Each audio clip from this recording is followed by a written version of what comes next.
Hi there, it's Rachel Baxter, and I wanted to give just a little bit more information from chapter 2. It was a pretty long chapter, and we went through the end of it a little bit quick on the last recording. And I feel like there's a couple of really important things to call out in setting the context for what we're going to continue to learn about in the Revelation of Israel. So, with that, I'm going to pull up the book here, and we're still in chapter 2. This is page, let me scroll here, page 65. And so we covered this a little bit. Excuse me.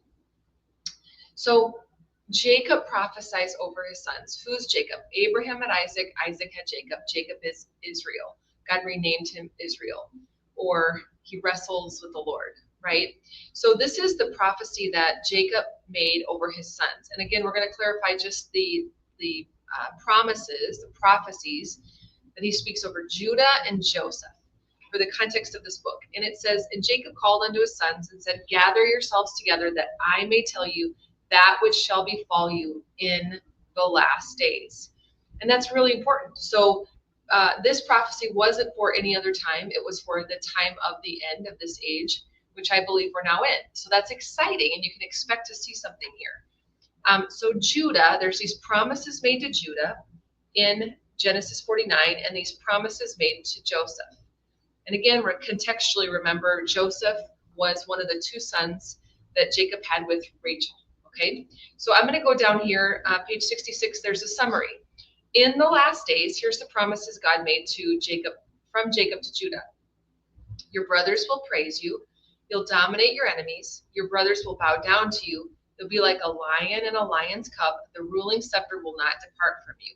Okay, so I want you just to think about how we see that playing out with the Jews today from Judah, the tribe of Judah, the southern kingdom, right, in Israel, the nation of Israel, the people of Israel, who are primarily Jews, but not all Jews. And again, we've already covered this whole thing. They say they are Jews, but truly they are from the synagogue of Satan. Just because they say they're Jews doesn't mean that they're worshiping the true God. And of course, there's this blindness that's been on the tribe of Judah to not see their Messiah, though we hear more and more of the Jews coming to the Lord Jesus, the saving power of their King, Jesus, Yeshua. And then probably most importantly in this book, in the where the Lord had me focus in the Revelation of Israel, was the promises from Jacob to Joseph in the last days. So Joseph had two sons, Ephraim and Manasseh. Manasseh was the firstborn, right? And my belief is that America today, the nation of America, is the fulfillment of the promises God made to Manasseh, whereas the nation of Great Britain is the fulfillment of the promises God made to Ephraim. And we'll talk about that more as we go. But this is what Jacob said to Joseph. You'll be a fruitful vine by a well whose branches climb over a wall. In other words, provision in a land where there is, it's fruitful and there's water, abundance of water. So it's like this very healthy kind of land whose branches climb over a wall. What's he saying? It's not just for this nation, but we will go out, right? Which we've absolutely seen in the last 100 years, especially the nation of the United States of America. You will be attacked with hostility and hated, but you will be protected. Haven't we seen this? That God helps him, that God blesses him through the skies above and water below, that there's fertility, there's blessings of the everlasting hills. You will be a prince among your brothers. Okay, so I felt like that was really important to call out and for you just to pray into how do we see that in the nation of the United States of America today. So at the end of chapter 2, I talk about Joshua and Caleb, but they led the people of God who had wandered for 40 years under Moses. They led them into the land that was promised to Abraham all those years ago. Okay, so we read about that. They come into the promised land, and it looks like this. Okay, the 12 tribes of Israel, this was the time they came in based on the book of Joshua, how the lands were divided. So God told Joshua, here's how I want you to give the lands. I want you to notice kind of how the breakup is. Manasseh is actually the greatest, and there's an east and a west. I think that's interesting. There's kind of two divisions of that. And along this right here, this is the Jordan River that flows from the Sea of Galilee down to the Dead Sea. All right, you can see Judah, where Jerusalem is in Judah, little tiny swath of land given to Benjamin. That's why so often it's said that the southern kingdom was made up of Judah and Benjamin, along with some of the Levites. So this is where I wanted to end chapter 2, was this recording from Deuteronomy. So the Lord said to Moses, and remember, Moses wasn't allowed to cross over into the promised land. He died in the wilderness and was buried.